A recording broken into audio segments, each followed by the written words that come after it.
हाय good evening dear friends. So आज का हमारा टॉपिक है कॉन्टिन्यूस टेंसेस। कॉन्टिन्यूस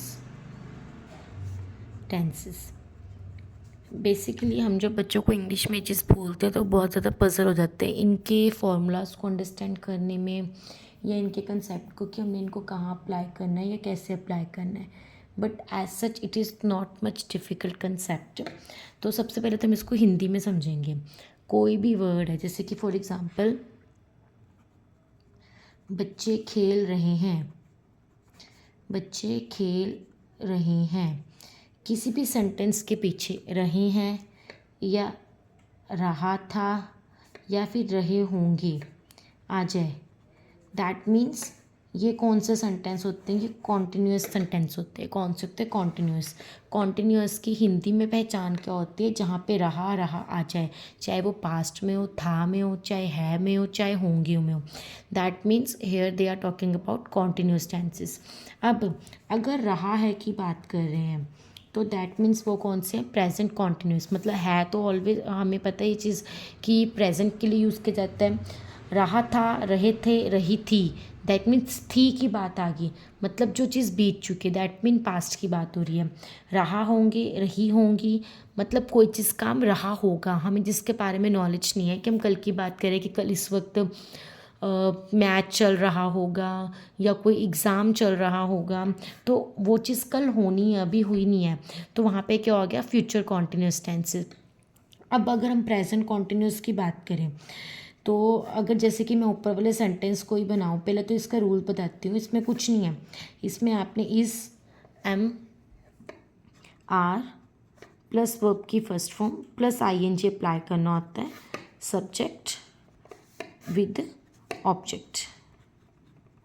जैसे मैंने ऊपर मैंने बच्चे खेल रहे हैं, द चिल्ड्रन आर प्लेइंग। अगर प्लूरल है तो वहाँ पे क्या लगता है? आर लगता है। अगर सिंगुलर है तो वहाँ पे क्या लगता है? इज़। और आई के साथ तो आपको पता ही है एम लगता है। आर के साथ प्लूरल, प्लूरल के साथ क्या लगाते हैं? आर लगाते हैं। और जो इज़ लगता है हमारा सिंगुलर के साथ लगता है, जैसे कि ही, शी, इट और एनी थर्ड पर्सन। और यही अगर हम प्लूरल की बात करें, वहाँ पे दे, वी, यू, और we can say for first person, okay. और आई तो वी नो दैट एम के साथ लगता है। तो ये हमारा प्रेजेंट कॉन्टिन्यूस टेंस कि जब भी कॉन्टिन्यूस की बात हो, आपने वर्ब के साथ वर्ब की फर्स्ट फॉर्म के साथ आईएनजी, अगर प्रेजेंट है तो इज, एम, आर। और अगर हम पास्ट की बात करें, पास्ट कॉन्टिन्यूस में क्या लगता है हमारे पास?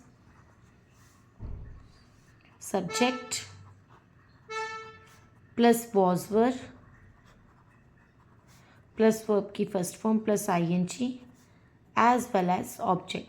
अगर मैं उसी सेंटेंस को कन्वर्ट करूँ पास्ट में तो क्या आएगा? The children were playing. बच्चे खेल रहे थे। ठीक है, मैंने क्या लगा दी? इज़ा मैंने की जगह वॉज वर लगा दिया। अब वर जो लगता है हमारे पास वो लगता है प्लूरल में, और वॉज लगता है हमारे पास सिंगुलर में। सिंपल। ठीक है। और अगर मैं इसी सेंटेंस को फ्यूचर कॉन्टिन्यूस में कन्वर्ट करूँ, फ्यूचर कॉन्टिन्यूस में, तो सब्जेक्ट प्लस विल बी और शैल बी, वर्ब की first form plus ING plus object.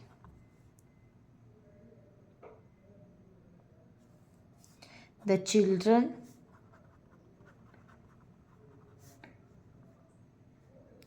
Will be playing. Simple.